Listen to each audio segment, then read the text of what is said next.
Back in JB, bro. What am I gonna do with him?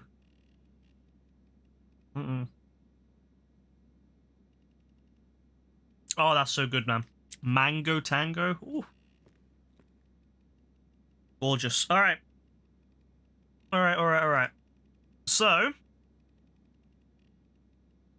plan is today, we're going to complete the Ubermacht cipher, or however you pronounce this thing. Collect this car, take it home, you know, all the good stuff. I want this car in my collection. I have no idea what car it is. I have no idea if I already own it. I probably... Do I own this car? I don't know. We're going to find out later. Anyway. Hey, I thought you might pick that one. Good call, boss. Oh, And it's hey, the gangbanger we get to robbery. go back to my G, the OG King Tiny. Yep, you guessed it. He's back in the cells. And they added that last jailbreak to his rap sheet. So, if we don't break him out again, he is super screwed. The And when we do break him out, banger he's gonna tell us robbery. where to find another gangster ride. Apparently, this one got used in like 100 drive-bys, bro. But this guy needs to stop talking. For that. Come on, stop talking. I need to check, actually, what I need to do in the careers for this thing. So, I need to do for tier 2, I need to sell a vehicle. Have I not sold a vehicle yet? Okay. I gotta complete all the robberies. Well, I ain't getting to get that one today. I gotta sell 5 vehicles in perfect condition. I also gotta complete all bonus challenges for a salvage yard robbery. Lovely. Okay. 10 platinum awards for the chop shop. Got to earn 2.5 million from salvaging vehicles. Complete all bonus challenges for all salvage yard robberies and earn 10 million from selling stolen vehicles. And you get yourself a helicopter, which I already own. How lovely. The gang banger robbery GTA 5 bonus conditions. Let's have a look what the bonus conditions of this mission are today. Alright, so I got to... Bloody hell, what is this? No cop lives lost. Jailbreak in 3 minutes. King Tiny has 75% health. Alright. Alright. Well, that's an interesting one. I didn't realize it was like that. That one's going to be interesting. So, no cop lives lost. Oh, boy. Oh, boy, oh, boy, oh, boy. Oh, that one's interesting.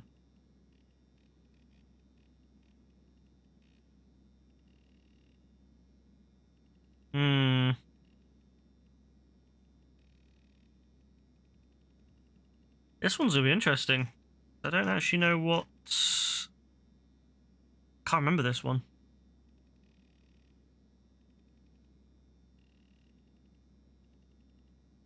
So I gotta do a bone... Oh my god, so I have to do it in 3 minutes. Jailbreak in 3 minutes. It's crazy. Well.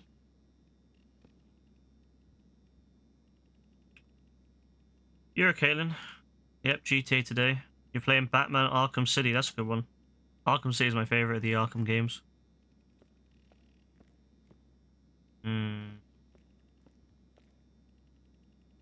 Oh. Okay, so I can't kill any cops, so I have to use purely stun guns and gas. No shooting, right? Okay. That's pretty... That seems pretty reasonable.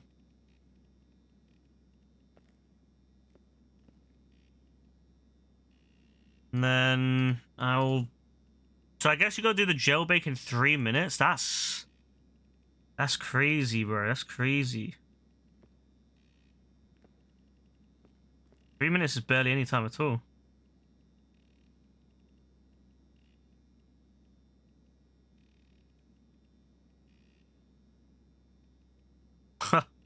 Oh boy, this is gonna be quite something, I think.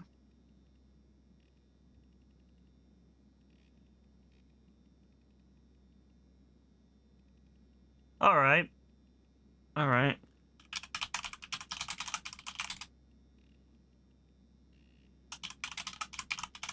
I guess that's what we're gonna do. So no cop lives lost. Jailbreaking 3 minutes. King Tiny has 75% health. Fuck's sake. Fuck you, King Tiny. That's gonna be so stupid when King Tiny gets ill. Or gets not ill, but I mean, I guess he will be getting ill. He might get shot a few times. That'll make him ill. You didn't finish Arkham Asylum because you got a bit pissed with fighting Poison Ivy. That's fair. I mean, I think it's still worth finishing it, but I can understand if you get, probably best to take a break from it and come back to it when you're more, ready for it.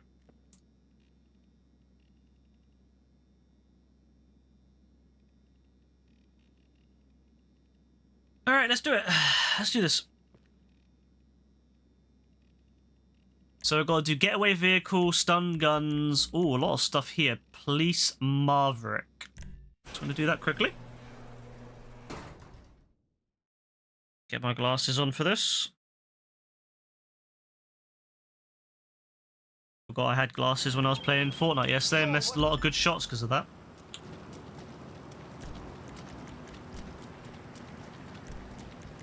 Where is my vehicle, huh? Alright, the only way I know how to summon a police chopper is by robbing a bank or something. But we don't have time for that today. However, maybe somebody else did. So, I was thinking we could go to the Weasel News building. If we hack this one signal box, we'll be able to tap into the news feed they're prepping for later. Lucky for us, it's not live. Yet. See, I figured stealing a police helicopter on live TV was making this unnecessarily hard. What is that? Wait, what is that? Why is this thing flying over? What is this? What are you? Oh, you're Weasel News. I was really confused as to why the hell does Weasel News have that kind of helicopter? I swear they use Mavericks. Oh well. Never seen that before.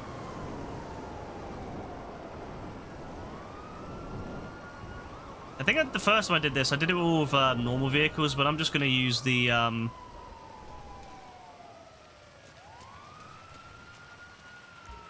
just going to use my presser, I don't care. Vault Lab. We all love Vault Lab, don't we? Fuck, I forgot how to do this. 10.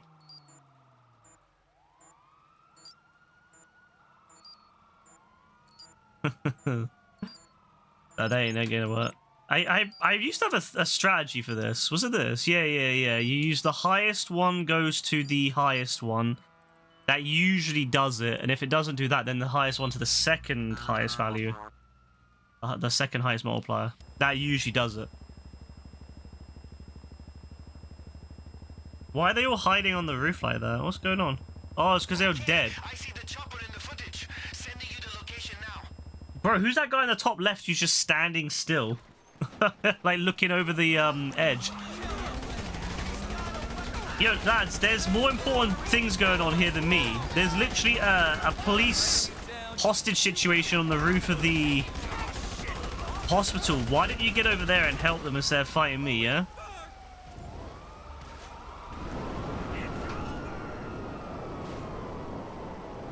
What the hell are they doing?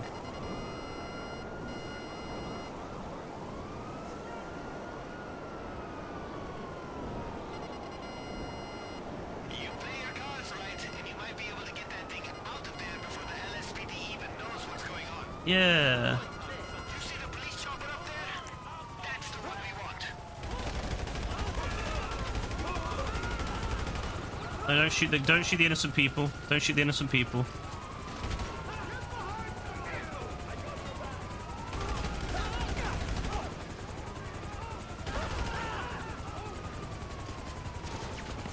I don't know if it counts outside of the main ending mission. Like, you have to, like, avoid killing. I don't think it is. I don't think... It'd be a bit stupid if they made you, like, not kill any cops the whole way through. I mean, you could, in theory, do it without killing any cops the whole way through. But then what happens if some random Donnie comes up to you and starts shooting you and you actually shoot a cop? That'd be annoying.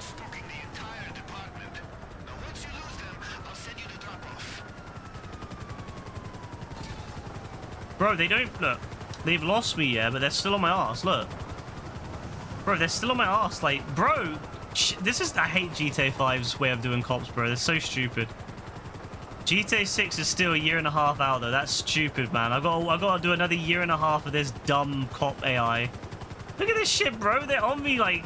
Nah. Nah, these guys, bro. Nah, these guys are actually on something, man. They know exactly where I am. They don't give a fuck. All these cop units in the middle of the countryside. Yeah, okay. Okay, yeah. Whatever you say, game. Whatever you say, game.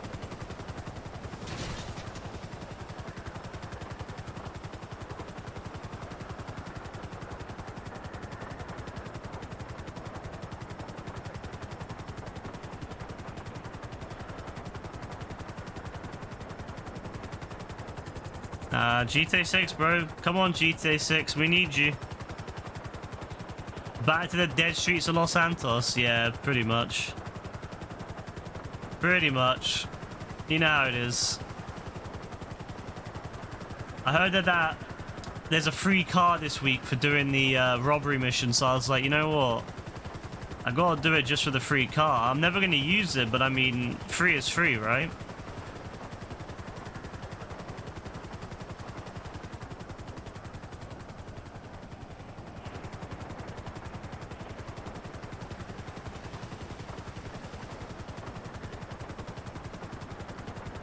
I'm not going to say no to a free car that will go in my garage and never be used ever again.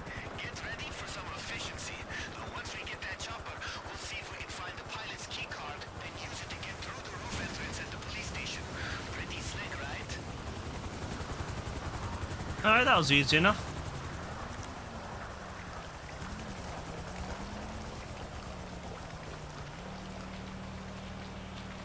What a good place to put the helicopter, you know? If it rains really heavily, it floods, the helicopter's no longer useful. What a fantastic, what a genius place to put it. Good job there.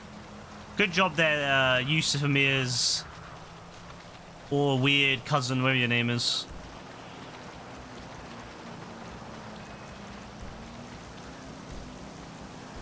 Like, I'm not angry about him, but like he's shit. I can't lie. Like bro says, yeah, let's put the helicopter in a flood zone. Like, I just think to myself, bro's dumb. Look, it's raining too. It's literally raining. And we all know California is not great with rain. There's something a bit green, something. Shoot animals photography is open for submission. Could you stop emailing me? I don't want to do your weird pictures.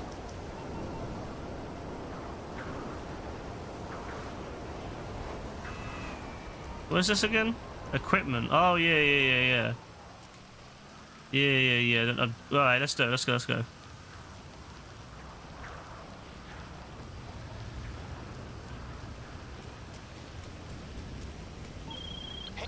Alright, thank you. Oh, yeah, are we robbing ammunition, yeah? Fuck ammunition, anyway. Thing is, we produce guns. Why can't we just use some of the guns that we produce? They already can't be traced back to us, so... Hello!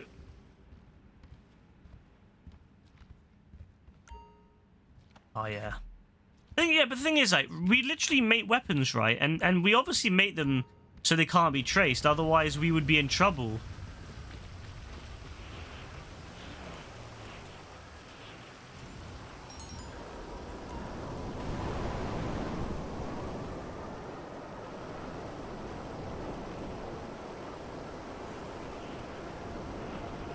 I'm not really sure. It's a bit weird. To be fair, like, a lot of the things in this game don't make sense. The whole Duggan thing, I'll still never forget Rockstar for, like, limiting our ability to use our own custom weapons with, like, the Duggan and the weird guy on Cayo Perico who moans all the time about us, like, robbing him, but he never seems to upgrade his security. You'll gain attention if you stay here for too long, bro. I love how there's all these mechanics that only ever get used in like missions. So like in online, wouldn't it make sense if online, like hanging around a police station would get you a bit of, you know, suspicion? No, only during the mission. Only during the mission, never any other time. Like, fuck, the rest of the time is fine. You could go stand in front of the police station with a massive RPG out, you know, flying bike, that's fine. But like, the minute you load up the mission, oh no, you can't stay near the back of the police station. You might attract some attention.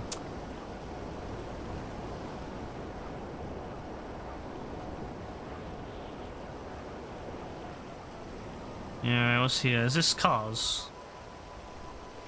Yeah.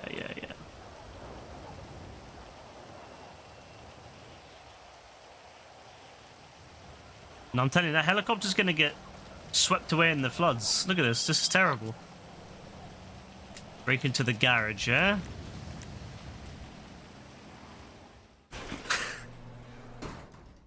The garage was really well defended, you know it. All he did was grab it with his bare hands and yank it up. What are we doing here? Are we killing anyone? Oh, shit! I didn't mean to use the RPG, but, you know. I was so fucking... I wasn't meaning to use the RPG, but I was just kind of... Oh my god, I wasn't paying attention.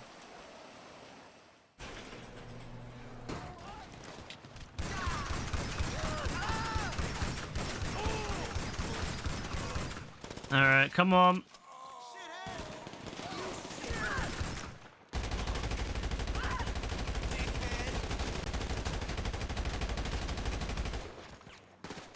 Bloody hell.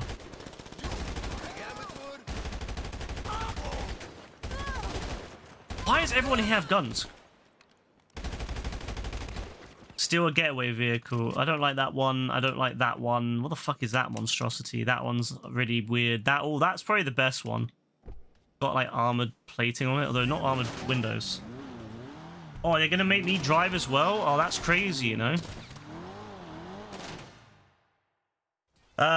You watch the video on development GTA 4. It's impressive stuff. They studied NYC daily. That's where the cars filled from that time. Fuck off. From the timeline, they're worried. But they reuse cars. Maybe that's not how Miami looks in 2024.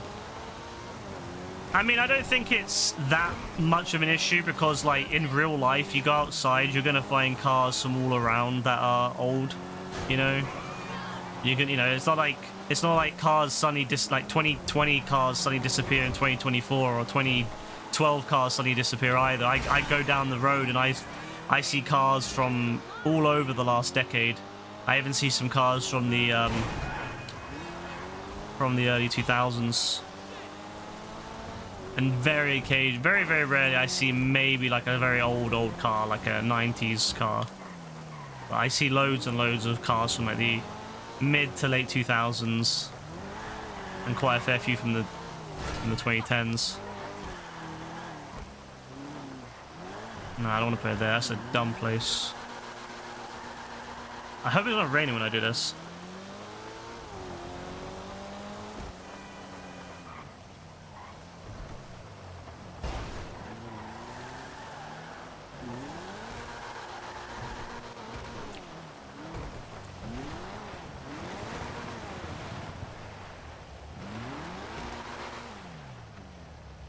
Oh, no, get back in.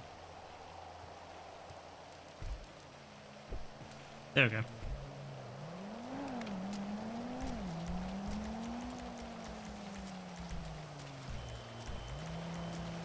I mean, most of the cars today are just like updated versions of cars from, you know, a couple years ago, really. Like, they're always releasing new car models every year.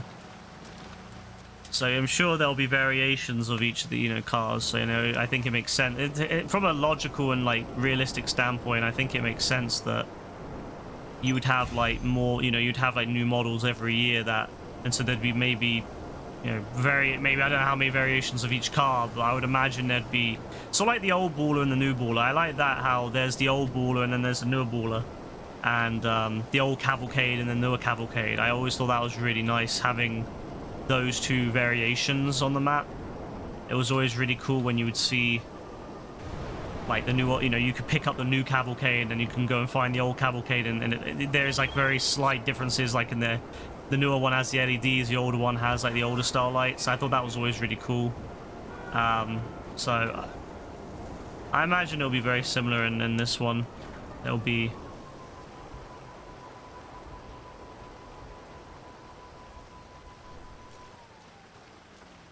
you know, some old ones and some newer ones.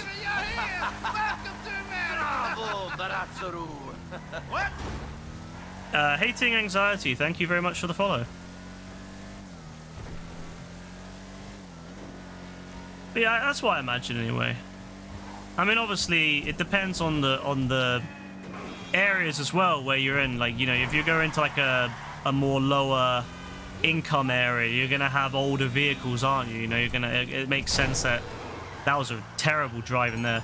It makes sense that if you go to like an area with, you know, low income families, they're gonna have more of the older vehicles, you know, the older models, the older vehicles. And then if you go to areas with like, you know, the higher end, you're gonna find a lot more newer variations of those cars. So I would imagine that'll be something they'll look at, is having the different style vehicles, the different like variations depending on the area, the income of the area, which I think makes sense. Really, you know, from a realistic standpoint, it would make a lot of sense. My God, it would make a lot of sense that like areas like this, for example, would have, you know, typically older cars. Not always, you know, there's always someone who lives in a lower end area that's going to have a really obnoxiously expensive car, from whatever reason, crime, or, you know, just from priorities, I guess. But I'm curious as to see what they'll do with this, you know, the newer one. I think they can do it really well if they have a lot of varieties. And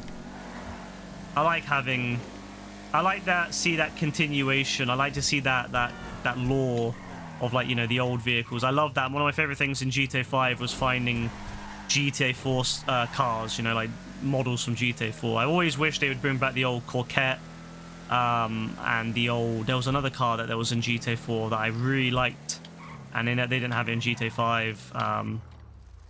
It looks different in GTA 5. So my dream would be if they put, like, you know, GTA 4, GTA 5, and some new variations of each car. I would love it if they had that. If they had like the GTA 4 version, the GTA 5 version, and then like a mid 2010s version, and then like a 2020s version. That'd be really cool, of like each car. That'd be really cool. I mean, that's a lot of work, to be fair, but I mean, it could work. It could do it. Looking back, RDR2, $512 million budget. It's crazy. Where did it all go? Honestly, what was that, like, development was what, like 6 years? Probably longer, actually. So I mean, you know, 100 million a year. I guess a lot of it probably would have went to like developers. I mean, you know, a good developers cost a lot. Like if you have a high, you know, senior developers, especially in America, you know, you could be paying them a lot of money. And then also if you're in countries like the UK, fairly high tax, so you're gonna have to pay some of it in tax. You know, if you're in America, paying for like healthcare and stuff for your employees. It's probably a lot of it. I mean, a lot of like operational budgets for these things, like games and movies, it's all like just employee income, really. Income is such a large portion of operational budgets nowadays. Not to say that they should go back and make, you know, operational budget smaller by cutting employees' salaries. No, that's that'd be stupid. But yeah, a lot of it is down to salaries now. Salaries are such a large portion of budgets.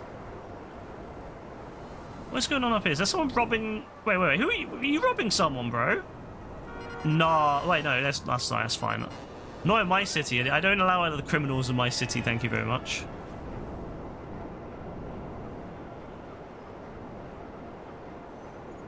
But yeah, a lot of budget. It's very expensive to make games these days. It really is.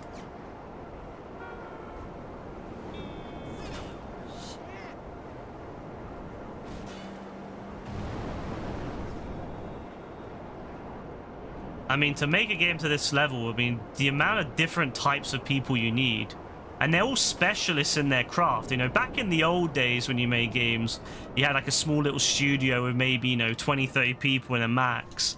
You could usually, you know, you'd have people that would do multiple things a lot of times. You know what I mean? Like, you'd have a lot of people that would do multiple jobs, and they would, you know, it was nothing really like, you didn't need to have as many specialists. You would have people that would, you know, they would be working on something, they'd be bored of it, or they'll be done with it, and they'd, you know, they'll be asked, oh, could you do this? And then you would, you know, you would come up and hack something together. Nowadays, a lot of the people being hired are specialists in certain specific things, not just like, you know, oh yeah, there's still people who have like a general knowledge, and they you know, they might specialize in something and still be able to do something else when they're not needed for the other role. But a lot of people now are very specialized, very specialized in specific things, and they will mostly, you know, so you need to hire a bunch of different people with all those specific knowledges and those different things you need to fill. And it's not like it was where, yeah, you could have like a room full of maybe 15 to 20 people, and you would all kind of pitch in on different parts. Yeah, it's not as simple anymore. It's not as simple. It's a lot more complex. Everything's a lot more specialized. The online side of it costs a lot of money. That's one thing that people forget, is online costs a shit ton of money, because again, you need people who are specialized in online gameplay, in online, you know, in network architecture and all the different, you know, things in that. There's a lot to it. There's a lot more to it than first meets the eye. You know, when people say, oh yeah, you know, there's so many developers, you know, it's such a generic word, you know, it's such a broad term, developers, you know, developers, but there's so many different specific specialized developers now, and different people in different, you know, in networking, in, you know, UI as well now. You know, UI is a much bigger thing than it once was. You know, back in the day, a lot of games, you just have developers who would shove something in and create a basic UI. Nowadays, you have all these people who are specifically hired to work on things like UI. Accessibility is a big thing now. Again, back in the old days, you'd have people that would just be chucked in, and, you know, you say, oh yeah, we need to create subtitles. And someone would just do it, and it wouldn't be perfect sometimes. Or, you know, you'd be, oh, could you do a colorblind mode? And it would be really, really basic. Nowadays, especially, there's a lot of work being put into not only researching. You know, you got to play through the game. You got to research different ways to improve your games. You know, you're using knowledge from other games that people have, you know, released. Like Sony is really good for that. They have a lot of accessibility options, and so you got to have people like know that, research it, they studied it for, you know, study different things at university for years. They, you know, they experience, and then they look at that stuff. Some of them might have come from other games that have done it, and so then they'll want to introduce it. You have to have people play through and look at all that, make sure it works properly, and then you have it's a huge thing. Like that's the thing. Like that's why the budgets are so big now. It's a lot of different people, a lot more people than you ever needed. And so when you think about Rockstar, you think, you know, they have, what, 1,000+ employees all working on the same game. It's crazy. Like, it really is. But you can see where the money starts coming in. If you have all those 1,000 employees, now obviously some of them have been working in India and stuff where they typically will pay you less. But a lot of those employees will be American, will be British, and they will have to be paid fair amounts. And so if you think about 1,000 people all being paid multiple years in a row, so that income, yeah, that's a big portion of that budget already gone. And then you got to think about, you know, all the other things, and then marketing. That's going to be a big portion of that's a big portion of budgets. Yeah, and again, it's marketing. You know, you have to spend a lot of money on marketing. That's it's not cheap. It's not cheap. A lot of that, it really does go quickly. Money seems like it's the same thing with movies. You know, we always say we see these movies with like $300-400 million budgets. So you're like, how do they burn through that? But then it's really easy when you see just amount, you know, for one, the actual, you know, the stars get paid a lot of money in those things. So that's a large portion of movie budgets. But then, yeah, you have to think about all the people behind the scenes. You go in the credits and you see these like hundreds of people all doing different things, all specialized different things. And yeah, no wonder the budgets are so quick to burn through. Or will be burnt through. Someone out of jail means a lot of confrontation. You hate the boss fights, they're all hard, especially the ones with And we're not trying to get in there and start a war over a car. So oh yeah, Arkham's boss fights can be a bit tough. Yeah, you gotta just keep playing them and learning different patterns and the way that the bosses fight, so you can avoid it. But yeah, I don't worry about GTA 6 because again, you know, you got the best people in the industry, and you know, Red Dead Redemption 2 for its faults is still a fantastic, still one of the best games that has come out, even if I don't particularly love it. Well, you're just plain wrong.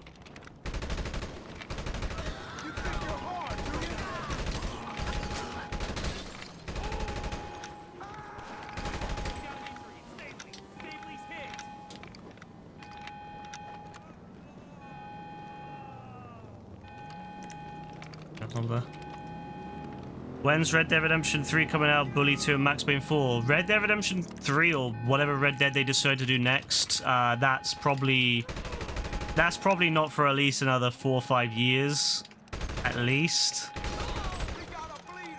Bully 2 probably never. You never know. They might eventually get onto it, but I mean they've worked on it multiple times and cancelled it multiple times. Max Payne, honestly, I genuinely don't see another Max Payne being a thing at this point. I don't think they need to be another Max Payne, to be honest with you. I think that, if anything, it makes more sense to have Remedy do these really good remakes that they're working on. They've started working on the remakes of 1 and 2, and honestly, that's probably enough. If Rockstar then goes through and remasters Max Payne 3 alongside it, that would be great. That would be really fucking good. Ah, damn! I love the way he's like, ugh. Honestly, one of the reasons I don't see Bully 2 being a thing is just because, yeah, people, children fighting in like high quality would be very, I don't know how that'll go. I don't know how that'll go down. They would have to do like college age, you know, like US college age. I just couldn't see them being able to pull off children, like anyone younger than that, anyone younger than 18 being beaten up in high crisp 4K. Like that just would look, I don't know, I just think that won't work. You don't kill them, no, but I mean, you know, when you're being beaten up, it's very gruesome, and the thing is, people are very protective. We've had this conversation about how people will use children as an excuse not to do something. Just, do you really want to give ammunition to people like, you know, politicians? Do you really want to give them ammunition saying, hey, look, well, you know, this game glorifies children beating up other children, beating them to a pulp? You know, do you really want something like that? And Bully is, you know, you can argue it's not very realistic, but then if you have a game like, you know, GTA, like 6 level graphics, where, you know, it's obviously going to be a lot more high quality. I mean, I don't know, I just don't think that would be very smart from Rockstar, and I think Rockstar agrees to that.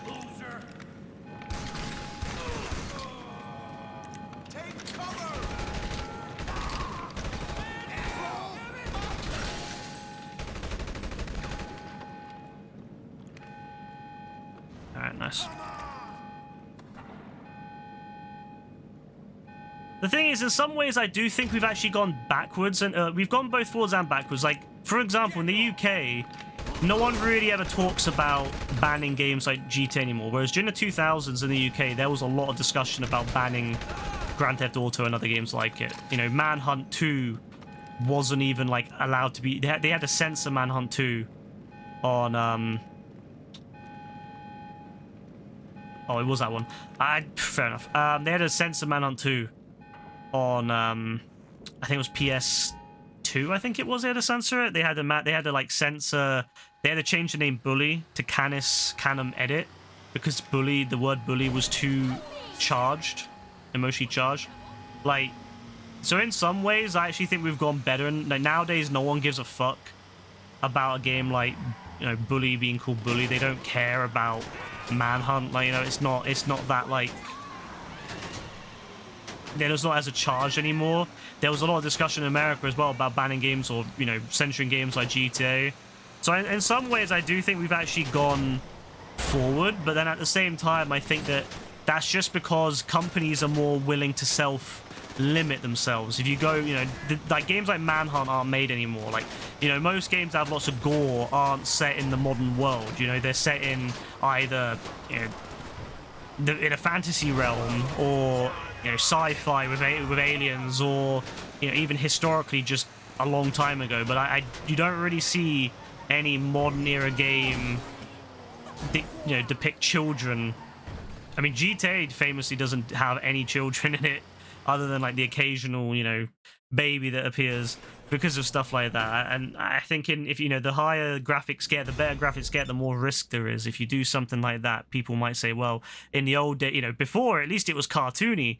But I think, you know, now people would be really, yeah, I think it could be, if you shove that in all the tabloids, a picture of like a child with super realistic, you know, physical hit, you know, being punched in the face, black eyes, blood everywhere, and you say this is a video game, and then children start to imitate that shit in real life, even if it's just a couple of people, they're gonna get all that shit. They're gonna get all that shit.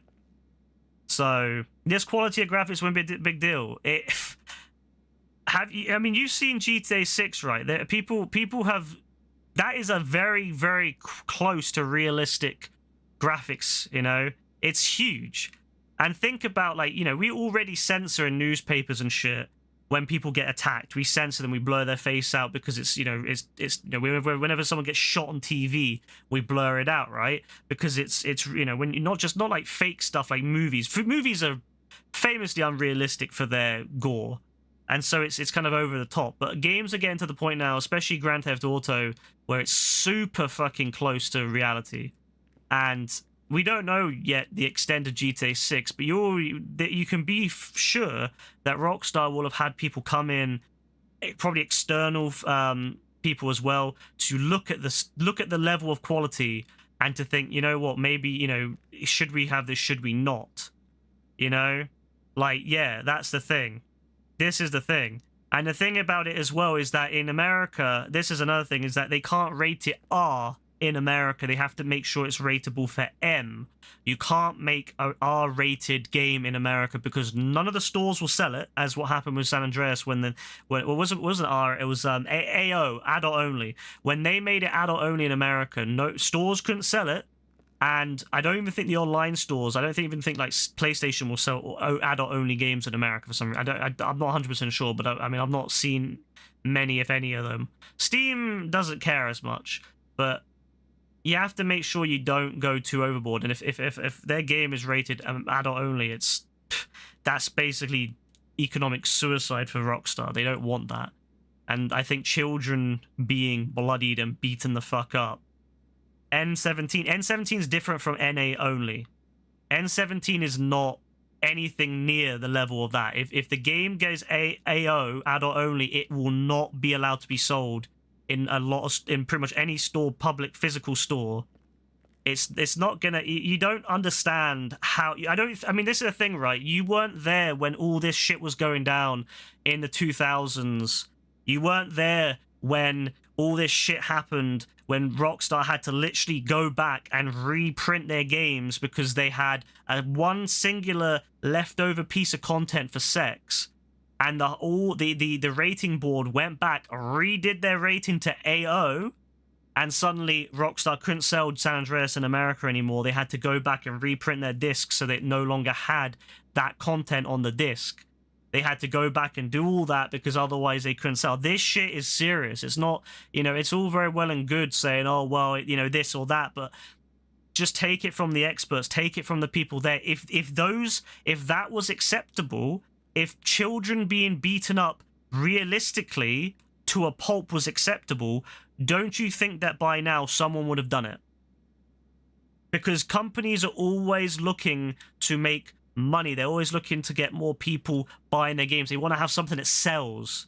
And if companies could get away with it, if companies knew they could get away with it, they would have done it. But if you look at all these different games, what is the one demographic of people in a game that doesn't ever really get featured in a violent game? Children. You have people of all races, all religions, all sexes, anything. All that shit is fine.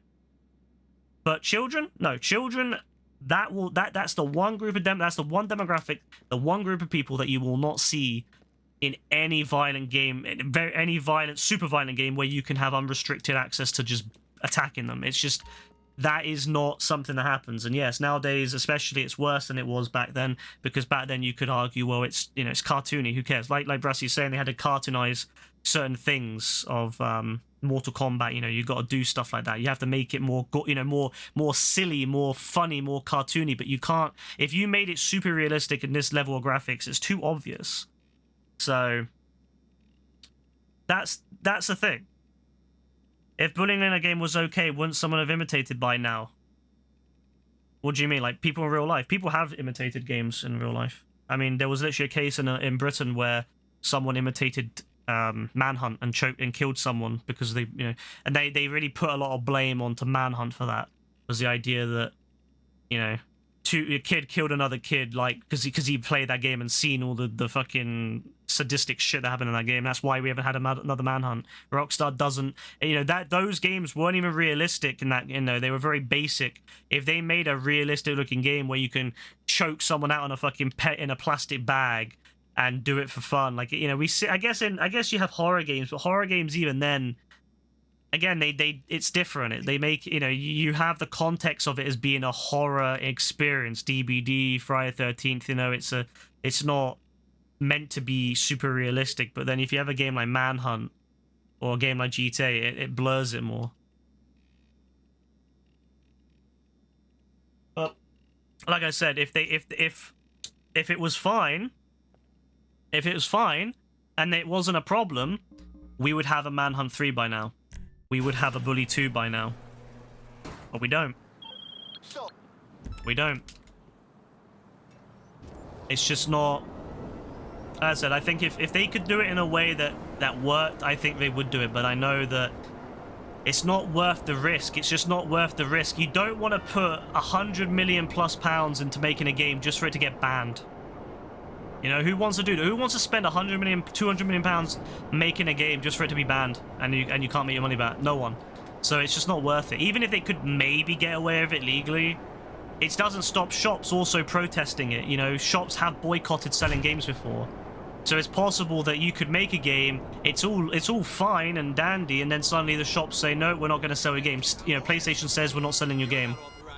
Then you lose out all your sales. If Microsoft and PlayStation both banned a game because they say they don't want to have it on their system, which they can more than they have the right to do, even if it passes all the checks, if those companies say we don't want it on our system, that's it. And so do you really want to put all the money in when instead you could make a game that you know won't be a problem? I don't know. I think to myself, I'd rather make the game that I know won't be a problem than the game that may get me in trouble or may result in me not making any money off it. So, can you still get Manhunt? You can still buy Manhunt. Depending where you live, it might be censored. Like I said, in the UK, they censored it, so I think they censored it so you can't see like the faces or something, like the close-ups or something like that. I can't remember exactly. Oh, where is it? Where's the ammo? One more. I'm like, where is it? There it is. Been a while since I've bought ammo from here. Thank you. Okay, I was gonna say, how about out of sticky bombs? You take it down? Well, once you do, find the shipment schedule so we can locate the rest of their equipment. Oh, there's grenades in there. But yeah, Red Dead Redemption 2, I mean, is getting there. You can see by Red Dead Redemption 2 how good, how mad it looks. And the thing is, this is why I wouldn't be surprised if GTA 6 doesn't have the gore that Red Dead Redemption 2 has. I wouldn't be surprised if it's more like GTA 5 in the regards to you shoot someone, their body gets littered with bullets, but you don't see like pieces of their body coming off. I'm not saying that's what they'll do, but I'm saying that it's a possibility that we may not, you know, even if they do have a little bit more gore in it, it won't be as gory as, say, you know, Red Dead Redemption 2 is, which is, I know will disappoint a few people who wanna, because I liked it. I liked Red Dead Redemption 2 running around shooting people's heads off. That was fun. Like, it was great being able to explode people's heads. But I mean, that's already getting close, and that's but the one saving grace for that game was it's in the Old West.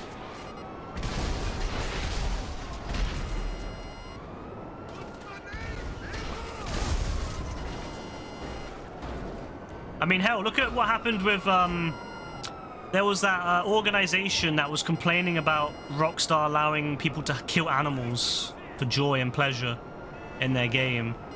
And mind you, that game is set is not even set. You know, Rockstar argued that it's a historical game, and historically there were people that hunted to survive. You know, which is true. You know, back then, you know, it was very common for people to hunt to survive.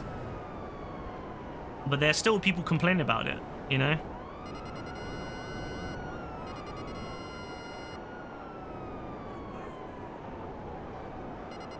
Yeah, you have to have an art style. I mean, art styles are still good though. You definitely, I still will argue that an art style will make a game look better than having pure 100% realistic. Let's face it, pure 100% realistic would be, I think, I mean, I think it's not what people should aim for. Like, games can look really good with a good art style, so I think that's fine personally.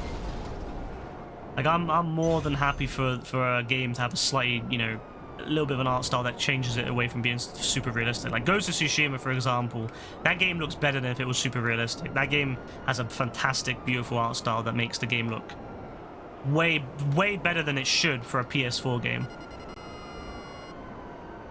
And look at what Nintendo can do with Breath of the Wild and Tears of the Kingdom. That was a game that they made look fantastic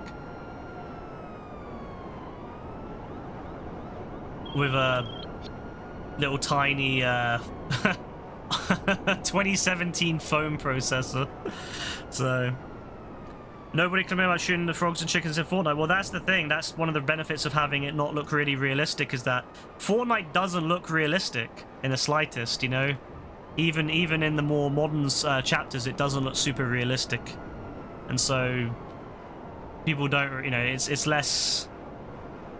It's harder for people to criticize it if it's a less realistic representation. If you make it look super realistic, people will criticize it a lot more.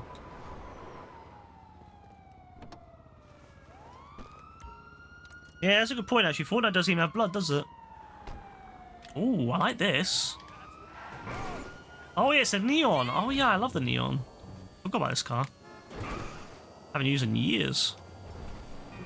Woo! Yeah, so Fortnite's, that's how Epic gets away with it. Epic could make a super realistic game if they wanted to. They got a fantastic engine, and they are the masters of their engine. I mean, we've seen what Epic can do with the Unreal Engine. But yeah, I mean, that's one of the reasons they keep that game looking the way it does. It's also because it means, yeah, typically a game can have lots of shooting and stuff in it, but because it's more cartoony, it doesn't have the same like requirements for their for the age ratings. So yeah, GTA, I honestly do wonder. I wouldn't be surprised if it has a little bit of gore, but it's just more toned down. I don't see it being like people's heads being exploded. I just don't. I think that would be very. I could see it being very unsettling, especially with GTA 6's level of graphics, having people's heads ripped off. And, you know, imagine you go down like especially in America with school shootings. Imagine someone shoots up a mall in GTA 6 and you got people's bodies and their heads being exploded all over scattered around a mall. Like, I can just see that being quite a controversy. And I just think that Rockstar probably won't want that. You know, bad publicity is good publicity, but, you know, maybe not always, right? Not when it comes down to American senators and representatives. You know, we're talking about like 80, 90-year-old men that have no idea about technology. Like, they're the kind of people that make the laws in America. Yeah, you don't want to mess with them because they might end up saying, ah, well, yada, yada, yada. Bye-bye. Cough Tomb Raider. What happens in Tomb Raider? I haven't played any of the modern ones. Do people's limbs come off if you shoot them? I genuinely I've never played any of those modern Tomb Raider games. I said I would like years ago and I never got around to it.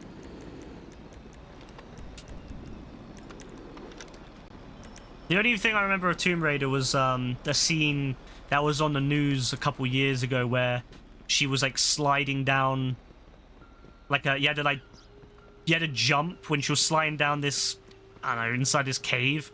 And if you don't jump, she falls down and gets impaled on some spikes, and it looked pretty mad. And I think that was on the news because people were quite shocked by it, or something like that. I can't remember. It was like 10 years ago now or something. Been a long time. That's it. I think it depends on the situation and scenario as well. Like, games are set in fantasy worlds or worlds that are not in like modern day, like, you know, cities, I think can get away with it a lot better. If you make a game like Call of Duty also can get away with stuff like warfare games can get away with it more as well, because like I remember World of War, you could blow people's legs off, and one of the reasons that they had that in World of War was because it was set in World War II and it was like more historical, so you could get away with that kind of that gore. It's also because it's a war game, it's expected in war games, you know, war is dirty, war is bloody, right? But this is the problem with a game that's set in a modern day city. Like, what happens if you have this mall here, for example, that's open, and someone decides to rock up inside and then start shooting everyone and exploding people's heads? You know, you see like not teenage, but like young 18-year-old girls all dressed up to go somewhere, go to the beach, and their heads are all exploded over the floor, their phones on the ground, and you know, things like that. It'll get very close to school shootings in America, and you know, and if the footage gets to the point where, if it gets to the point where footage of school shootings in America is not that far off, you know, a fake shooting in a game, I think that's where, you know, things will get a bit messy, and I think companies will start being hounded a little bit by, you know, because of course those American politicians, they'll say we must ban or we must restrict games because it's disgusting, right? But then they'll be like, oh, okay, so should we ban the guns that allow people to do the school shootings? No, that's different. That's different. You know? We must ban the games, right? We must ban the games of people shooting each other, right? We must ban the games of people getting shot and blown up and all that, but we must not ban the actual people doing that and the guns that allow you to do that in real life. Like, that's different. That's a different story. It's funny how that is, the hypocrisy there. But see, even this, you know, like, let's say I walk up here, right? You know, I shoot this woman here. Okay. I mean, look, yeah, she's dead, but it looks silly, doesn't it, right? This looks silly. Like, yeah, she's got a blood stain on her chest, even though I shot her in the head, but still. You know, it doesn't really... Maybe to someone who hasn't played games before, maybe that would give some shock, right? I could imagine maybe my elderly grandmother would be like... But even then, like, I mean, she's seen me play GTA in the past, and she doesn't, like, she's never flinched or anything. But if you show her war footage, she does not like war footage. That shit, she's like, oh, no. So... This is where the question is, you know, how realistic is too realistic? And I think that GTA 6 is definitely going to be close to that, if not. Gangster rap made you do it, yeah, 100%. It was all because of gangster rap. Yeah, all those people back in the 90s as well, those politicians that were saying that gangster rap is causing people to shoot each other. I don't know, man. Like, politicians are stupid like that, but... You know, like that's like, yeah, you know, it's a bit mad, right? But it's nothing crazy, you know. I can pull this out, right? Yeah, whatever. You know, it's like it's not that bad. You know, it's just like an object that's been, you know, like a ragdoll. It's nothing crazy, right? But I tell you, if you have, like, you know, Red Dead, that's a little bit more close to home when you shoot someone's head off or their arms off and they're limping around. The only thing that Rockstar did to make it not so bad was they had the blood like spurting out, which made it look a little bit more cartoony and comical. But yeah, that's not crazy. But I'm very curious as to what GTA 6 is going to look like when it comes to, you know, bodies. And yeah, that's another thing, exactly, Brassy. That's another thing. The way the AI interacts in this game is a lot more robotic. When you have AI that's a lot more human-like, it starts to pull on your strings a bit more. You know, hearing people screaming, and not just some comical, like, you know, like in GTA 3, GTA Vice City, you know, you'd have really funny NPC interactions. Like, they would start screaming, but it would be really funny type of screaming. It wouldn't be like scared, genuine scared screaming. It would be more like just, you know, over the top, like silly comedy movie type screaming. And then as the games have got more realistic, you know, they started getting the screams become more and more realistic. And I can think to myself, you know, if we get to the point where they have really realistic characters that are screaming, bro. And another thing that's begging. One of the things that always gets me whenever I've watched like footage of these things is people praying, people begging. You know, people begging either the killer to, you know, not to kill them, or the, you know, begging behind something, like praying to their god, begging, you know, please don't, whatever. That's where it starts to really hit hard. That's when it starts to, because you know, you're thinking, what are they going through? What's going through their head at the time? And that's where games are going. And I can see it now. Someone's gonna pull. I don't think Rockstar would do it, because I think Rockstar's a little bit too. I mean, still, they will obviously make the game more realistic, but I think that I can see it now, a game developer in the future taking it too far and making a game which is very realistic and has that level of effect to it. Which I think, yeah, in an ideal world, someone would play that and think, yeah, we need to do more to stop gun crime, right? But I think what will happen is that these old annoying scum and the politicians, they'll watch that and they won't think, you know what, maybe we need to stop gun crimes. They'll think, let's ban the game.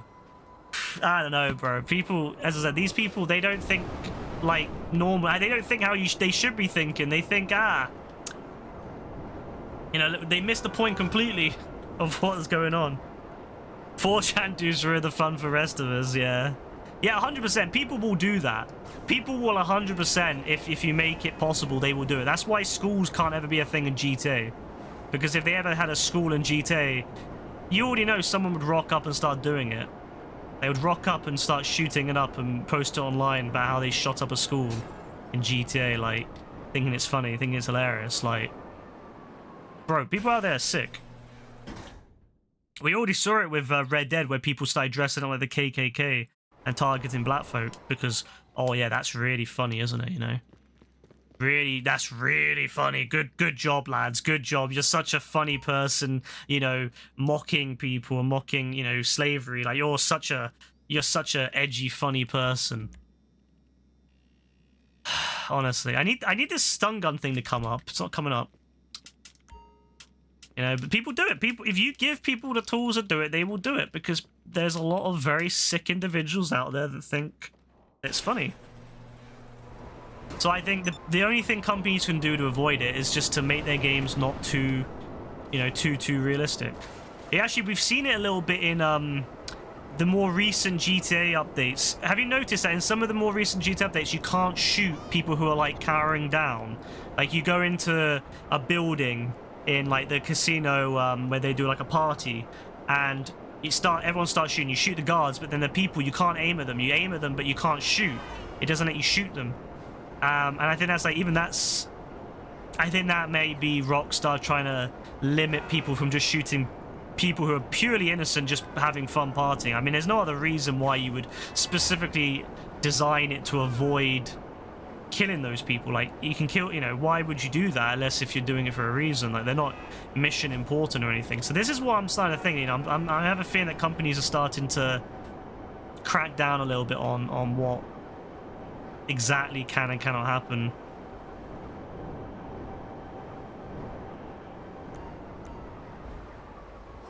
What's going on over here?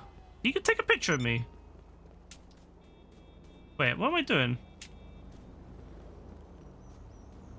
Oh, I need to call him. But yeah, you see what I mean though? Like, that's, why else would they do that? Why else would they limit like who you can shoot in those missions? I was thinking about that for the longest time, but I genuinely think it's because of that. I genuinely believe that Rockstar has started to think about stuff like that. And I wouldn't be surprised if GTA 6, yeah, you won't be able to shoot certain people for whatever reason, which,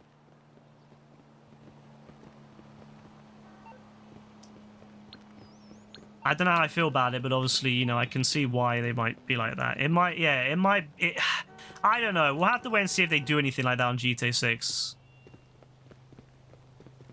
What's that one again? I didn't really pay attention to that one. 91, that's definitely not that one. Is it this random car in the... Is this the random ruiner? No, not the Ruiner. Yeah, so we'll see. But it does worry me.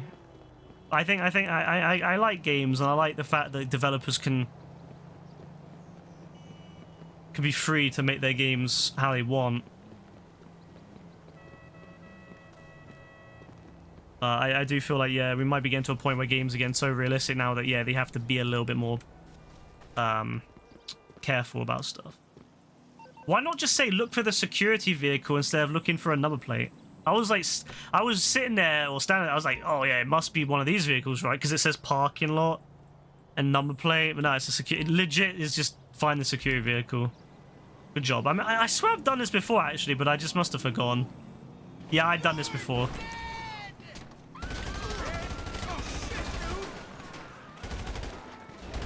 I like that you can carry the case whilst unarmed. That's cool. I hope you can use assault rifles and stuff one-handed in GTA 6. Like when you're carrying stuff. Obviously, it'll be very inaccurate, but that'd be cool. If it wants to work later, you'll jail JB when he comes to stream.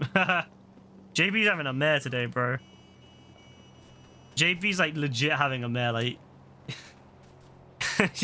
he's been saying all sorts of things. He's been jailed for like 2 hours or something because he said he's been saying all sorts of things to AF. Ugh. So he would not be happy if he comes to stream and you jail him. Oh well, we'll see what happens. You know, obviously, GTA 6 is still what, a year and a half away. Thanks, Rockstar. But yeah, we'll see what happens. I have faith. I think Rockstar, if anyone can get the right balance, it's Rockstar, because they have like an insane amount of staff now, and they have a lot of they do. I mean, they're the only company that pulls these games off nowadays. So I think if anyone can do it, it'll be Rockstar. But we won't know for sure until we see the footage of the actual game, with the inevitable leaks that come out in the next, like, what will happen, I already know, in like a month before the game comes out, someone will get access to a copy and will like play the whole game through, leak it all. So I guess I'll see some of the footage then and see what it's like. Hope they won't have stuff like RDR2 where the dude R words you. Yeah. I mean, I get like these things happen in real life, I can't lie, but like it was a bit... I do feel very uncomfortable when that happens to people in games. I'm very much like, oh, see, this is the thing where it's like tricky for me, because like I feel that sometimes, I keep saying like, I need to stop doing that. I feel that it is weird to have, right, in the game. It's like it's really off-putting. But then I think to myself, so many people go through that, especially women go through that in the real world, and I wish that people would play a game, experience that in a game, and think, yeah, that really is fucked up. You know, we need to work on stopping that. You know, it should be a moment of reflection, like, oh yeah, that it really is. Like, it made me feel uncomfortable, and it's just in a game, right? So we should be really, you know, that should be thought-provoking. So people deal with it in real life. Shush, stomach, I'm hungry, but you're not getting food until later. It should make you, like, thought-provoking, right? It should be thought-provoking. But I feel that, like, what happens in the games like this is it kind of gets forgotten, and people just joke about it, rather than it being taken seriously. Like, the same thing happens in TV shows and films, you know, they'll put, like, these scenes in, and ideally people will look at a scene like that and be like, you know what, that's really fucked up, like, you know, same thing when, like, men especially are very weird and creepy towards women in real life. You know, when these things happen in films and stuff like that, I think a lot of people watch them and go, oh, that's really weird. Like, what weird guy. That makes it so really uncomfortable when they have that happen to them in a game. But then they don't correlate, they don't connect it. Of like, oh, you know what, that's actually true. Like, that happens in real life, and it's way worse in real life. So I'm of two minds of it. I think that it can be useful to try to get people to have that moment of like, oh shit, that's actually really deep, that's really, really messed up. But at the same time, I think that, yeah, a lot of people just kind of they don't really process it the way they should. They kind of just laugh about it, or kind of, whatever, it's weird. I'm very much of two minds on that kind of thing. I think thought-provoking things can be very important. Same thing with like games that have really like stories about LGBT. I think they can be very thought-provoking. I love games that have a very thought. I've played a few games. I can't remember the names, but there was one game in particular that I played that was featured the story of the topic of LGBT, and it really stuck with me. Like, yeah, just seeing just the story and just like the way that they talked about. You'd read like notes and stuff, and it'd be like, wow, like that's so true, man. Like that's so true. That's such a that I never really realized. I never really thought about it from that perspective before. That perspective of what it feels like, and then that really made me think. And I spent a lot of time after playing that game. Obviously, I've forgotten it, so maybe it wasn't. Maybe it didn't do enough for me, but.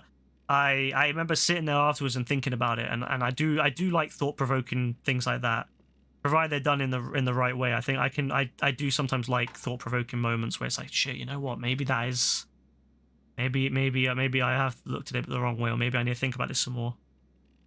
But yeah, it's how it's done. It's done.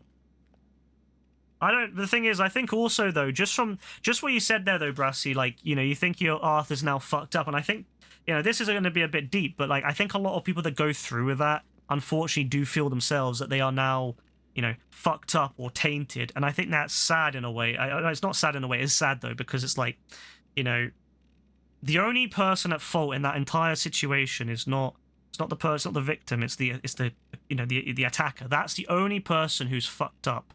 That's the only person that is wrong, tainted, whatever, is the attacker, the perpetrator. The victim is never fucked up or tainted. And it's sad because, unfortunately, that is not just... That is a mindset of actual, people, victims who go through that have also got in the real world, is that they feel like they are now tainted or they are now fucked up and different. And they shouldn't. It's not on them. It's nothing to do with that. It's the only person who's fucked up is the person who did it. It's sad because, yeah, it takes, like, sometimes it takes video games to start the discussion. Sometimes some people go through their entire life never thinking about these things or questioning why they think a certain way or feel a certain way about something until you have a moment in a video game or a moment in a movie or TV show that makes them think about it, so they can then have that start to then discuss it. And even if it's just a discussion with themselves about how they previously felt or thought about something. So I do think it can be quite important. But again, it just depends how they do it, and if it's done in a comedic way. If it's done in a comedic way, it's might as well just not do it then. If it's done in a way that can be, thought-provoking, I think that's very useful. But it has to be done in a way that makes sense and is actually going to result in a positive outcome. So, yeah. Trevor would be a registered S-word for offender. He would be, yes. I mean, let's face it, Trevor is a fucking disgusting, horrible individual. Frankly, he should have been put in prison for a very long time. So, yeah, Franklin's the wholesome one. And that's the thing, right? Franklin, I genuinely didn't think I would like Franklin that much at first, because I just thought he'd be like a knockoff Carl Johnson from San Andreas.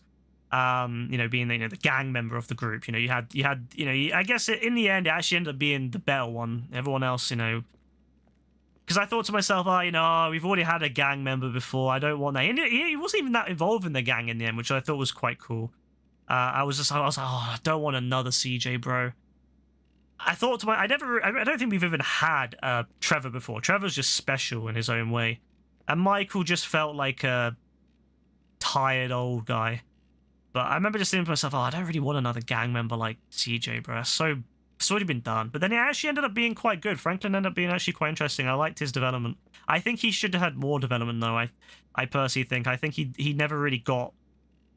It was only with the DLC for GTA Online that he got that development where he went beyond being just a lackey and another one of Trevor and Michael's guys. So...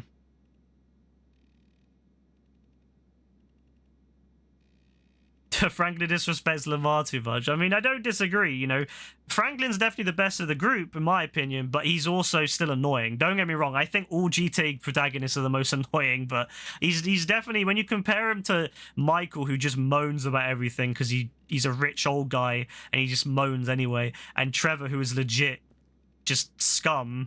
I mean, let's face it, Franklin is the most wholesome of the three. That's not a high barrier. That's not a high standard. Let's not pretend it's a high standard. Like, oh yeah, Franklin's on the top of the Empire State Building and the other two at the bottom. Like, Franklin's barely above them, but he's definitely above them. He's still a murderer. He's still he still goes around, murders people, treats his ex-girlfriend not very well.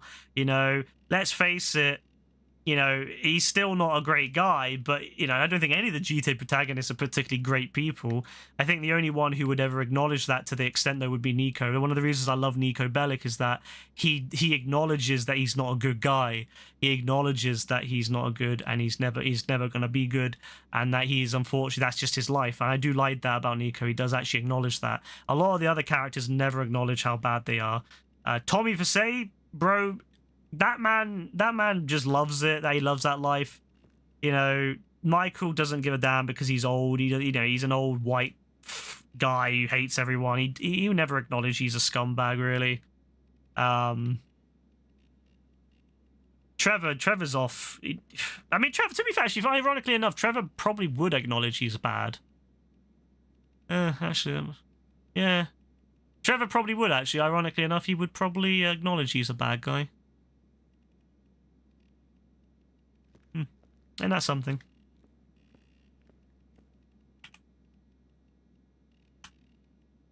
I like Lamar myself. I actually really like Lamar. I think Lamar, he's a bit obnoxious, and he does get you into a lot of stuff. But you know what? He is loyal. That's the thing about Lamar. He's loyal. That's the thing, right? In life, there's a few things in life that I really like. Are important to me is loyalty. Loyalty is one of the most important things to me. Is that if you're gonna, you have to be loyal. If you have no loyalty, you're not gonna build anything with anyone. So you have to have loyalty, not blind loyalty. I don't want someone who would, if I do something bad like murder someone, I don't want someone to say, yeah, it was justified. Let's, I'll help you with it. I wouldn't want that level of loyalty. I'd still want someone to turn around and say, you know what, you fucked up. Don't do that. Or we're gonna have to report you to the police or whatever. That's fine. I would just want, but you want someone who, who's ride or die. Like, they'll be there. You need the help, they'll be there. And Lamar, to be fair to Lamar, when everything was going on at the end of the game, and Franklin needed him, even after Franklin treated him terribly, most of the game, he was there. Bro turned up. Bro was ready for it, and I respect that from Lamar. I love Lamar for that. He is obnoxious. He is annoying. He does get Franklin into a lot of issues, but Bro was there. He needed him. He was there. He was quick. He was there. He was like little Jacob from GTA 4, bro. He was there. I remember that at the end of GTA 4 when everything goes down, and little Jacob's like, you need it. I'll be there, bro. And he was there. He was ready to help Nico. I love that from little Jacob, and Lamar's the same. I love that from Lamar. He was ready. He was ready to help.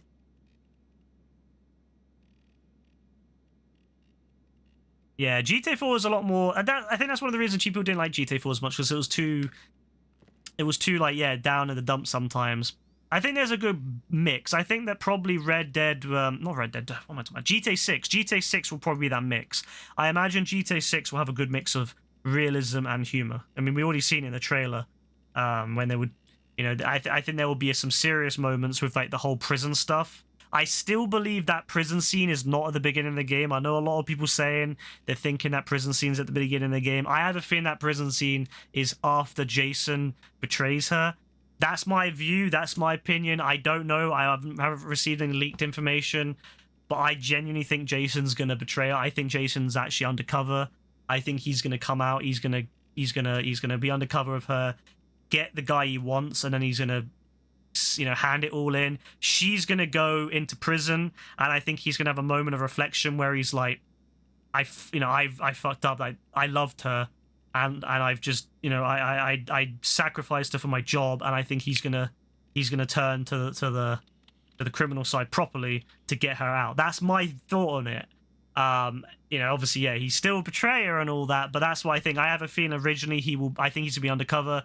He's gonna be working to catch someone. He's gonna find, he's gonna have to work with her to get that person, and when he gets that person, it's that she's expendable. She goes into prison. He thinks, it's just a job. I never really loved it. It was just a job, and she goes into prison, and then he realizes, you know, he's going to be at the bar. He's going to be crying. He's like, oh no, what have I done? You know, I've messed up. I lost my, you know, the girl that the only girl that I truly loved.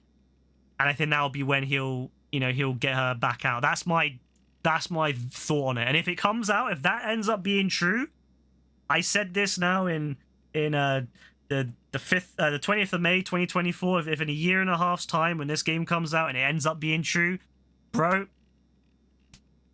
you know, that's I'll laugh. You know, if that ends up being true, I'm gonna come back to this video and I'll be like, yep, a year and a half ago, I figured out the story. I genuinely think that's the kind of story that Dan Houser would come up with for this game. Oh, wrong one. That's actually what I think is going to happen, and it would not surprise me if it actually does. You do this kind of thing all the time, right? I mean, breaking into a police station, incapacitating a bunch of cops without killing them, and stuff. You're going to favourite this VOD, share back in 1.5 years. No, imagine if it's true, though. Imagine if it's true. The reason I think that is because Rockstar is an expert at making you think one thing with their trailers and then doing something else. And the way they shoved that scene in of Lucia, like, you know, how did you end up here? That just made me think, you know, that's not going to be the beginning of the game. That's, you know, why would she say that? You know, like, you know, the way she said it too. Why did you end up here? Like, you know, how did you end up here? I think that's after Lucia. Yeah, I think Lucia's going to be read down in the dumps. Okay, you made it onto the roof. Now, if you see any cops, incapacitate them before they see you. Remember, you've got the key card to get you through the entrance up there. Okay, throw a couple of gas grenades down into the vents, and most of the officers will knock right out so we don't have to shoot anyone. This is going to be crazy. I hate this guy. We won't shut up. But yeah, that's why I think it will be that. I think Rockstar's done it as a way to kind of... they're trying to set it up so that you think it's one thing but it's another. And I think that's what's going to happen. I think that, yeah, that will be a scene in the middle of the game after the betrayal happens. Oh, fuck. Oh, come on. Get in there.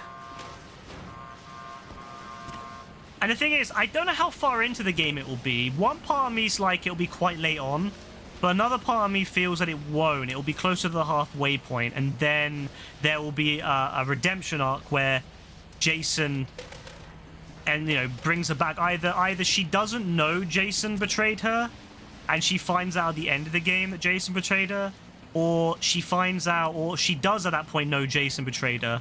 And if she does know that Jason betrayed at that point in the game, they'll rekindle. She won't forgive him, but she'll work with him. And at the end of the game, there'll be some sort of, you know, moment where she can get revenge or whatever. But I wouldn't be surprised if instead she doesn't know that Jason betrayed her. And that's a big revelation at the end. You know, he gets her out, but she doesn't know yet. And then something comes out at the end. And that's the moment where... I could see it maybe, yeah, that's what I was thinking. It might be, you know that game, A Way Out? At the end of the game, you kind of, you know, you end up fighting each other. And, spoilers, sorry if you didn't.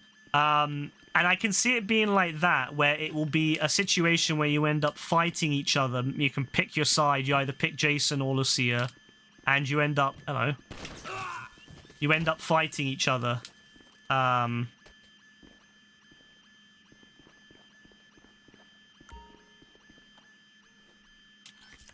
And yeah, and you can either kill them, or you don't. It's up to you.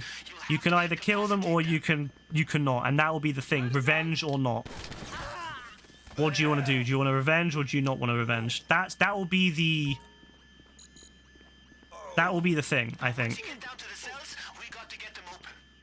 And you'll be able to choose which one you want to save. So you either work to save Lucia or you'll save Jason, and then it will be a situation of do you want to kill, you know, or do you save? And that's I can see that being a thing. I can see that being the way that it goes. So yeah, if that actually ends up happening, then yeah, come back to this video. Come back to this video. Depends on the story. GTA 5 may have sympathized with Michael more than Trevor. That is true. Oh yeah, did I forget to mention? King Tiny has a chopper, and that's his plan to get out of town. Podcast must be taking off for real. You just gotta get him to take off. Yo, those sirens are everywhere. Make sure you pick up your weapons once you get outside, just in case. Oh my god, I ran out of charge.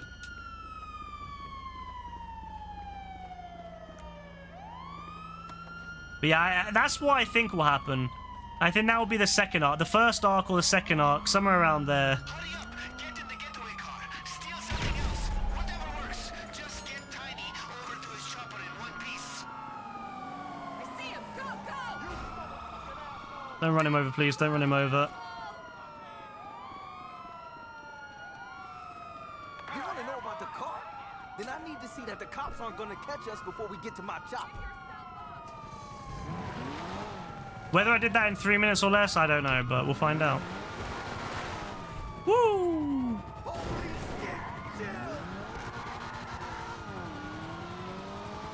Yeah, they make us play Jason, but then the one thing that we have the benefit of is that Lucia will be the woman, and you know what people are like. You know what gaming people are like. They might simp over her, but I actually think that we'll play Lucia in the prison. I have a feeling that they're going to have a whole arc, not a whole arc, but they'll have a mini arc where in the prison you are playing as Lucia, and I can see there being like prison missions where you have to, you know, do things for different people as Lucia. I could see that being a thing, and you'll probably have some sort of like, you'll have like a boss or two in there, and yeah, it's going to be interesting. 100%, it's going to be interesting. We're going to have to go through a lot. We'll have to work our way up a little bit. I could see that being a thing where you start off, and yeah, you get beaten up, you get bullied, tacked a lot, and then you kind of work your way up, and it makes sense because we never really had that in GTA before. We've never had like a proper prison saga. Like you don't ever really end up in prison.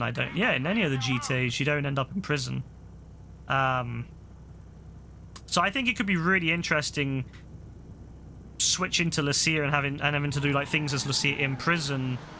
Maybe Jason gets locked out at some points. Maybe when he's depressed and because he's lost his girlfriend, I could see him being locked off and you having to play Lucia during that time period only, just for a few missions before Jason gets unlocked again, kind of thing. You see, that actor was in prison in Law and Order. Yeah, I mean, there you go. That might make sense then. Yeah, that makes sense. If someone's already had like a prison acting experience, yeah, it could work. That to me makes sense, just from a perspective of what the story seems to be hinting at and what the trailer seems to be hinting at. I think that'll be what happens. So yeah, if that happens, you know, and it's accurate, yeah, come back to the stream after a year and a half and be like, yeah, you were right. You were fucking right.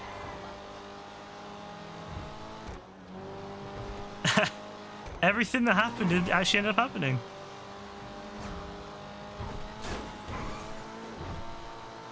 That'd be funny though, I can't lie.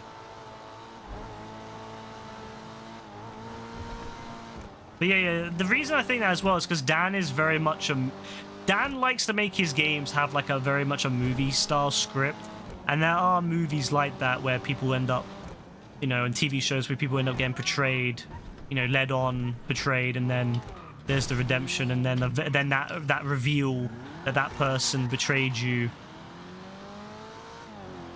and then that big like climatic,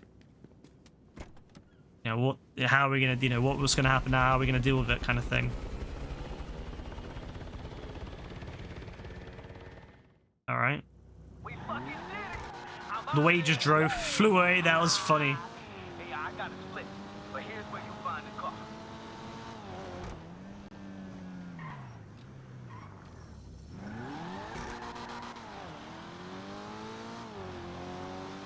He tell you where the car is?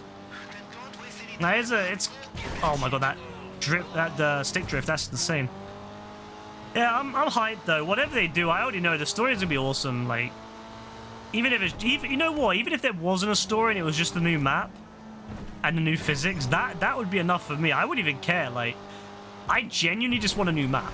Like, a new map, a new physics, that would be enough. If Rockstar said to me right now, yeah, we're going to release a new map and upgrade the physics, that'd be... I wouldn't even care that much at that point. I'd be like, you know what, fine. I still want the story, but that's what I'm more than anything I want is a new map and new physics. Just so the game feels more fresh. New physics will make the game feel like a completely different game. New map obviously does the same. So anything extra than that is just gravy. That's how I look at it. If the story's great, perfect, love it. If it gets me, even if I get like 100 hours out of it, 50 to 100 hours out of it, well worth the price. The online, if the online's great, gravy, perfect. But just having a new map and a new driving physics and everything, oh, new plane physics, yes. Oh, yo, yo, yo, yo! Why are these people so aggressive? Bro, why are you guys so aggressive? Fuck you guys.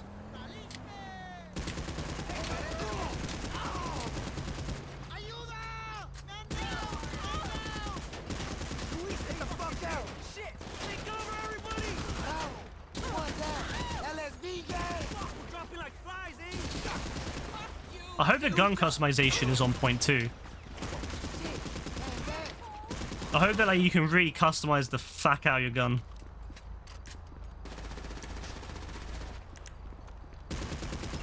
Not just like, oh, click a few buttons and that's that. I want there to be kind of pros and cons. I want there to be, you know, different, yeah, just loads of different things. I want lasers, bro, because like GTA 5 was supposed to have lasers and then they cut all that.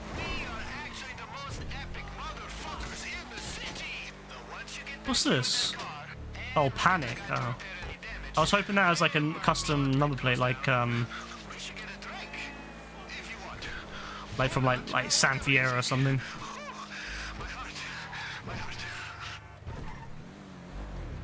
Lovely, we're done.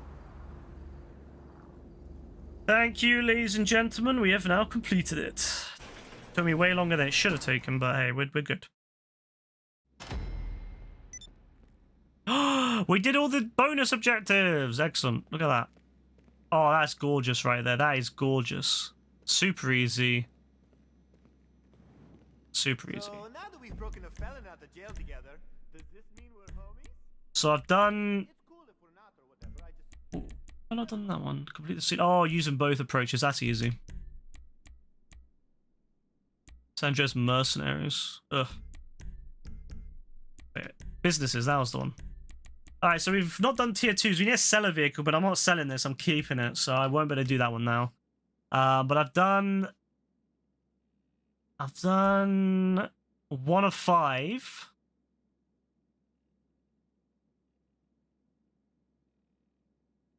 Ooh, 1 of 5. Alright. I gotta do 4 more of those, yeah? Ugh. I'm going to claim this car as my personal vehicle. Thank you very much. 10 grand. Yep. I'll put that in my... I'll put it in there, I guess. I don't really know what's in there, but let's stick it in there for now. Lovely. There we go. That's that out of the way. I'm not doing another one now. I will definitely try to get those missions done at some point. I need to get all... I really want to get the career grinded out at some point, but... It's just one of those things where it's like, oh, do I really care that much? Probably not right now, but probably in the future. I've been working on it bit by bit.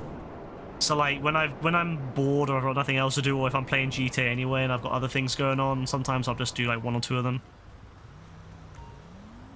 But I'm not gonna like specifically work on them. I heard that some people have done them all. Fuck man, I don't know who's got time for that. Asshole! Who's got time to grind out the career mode? Come on.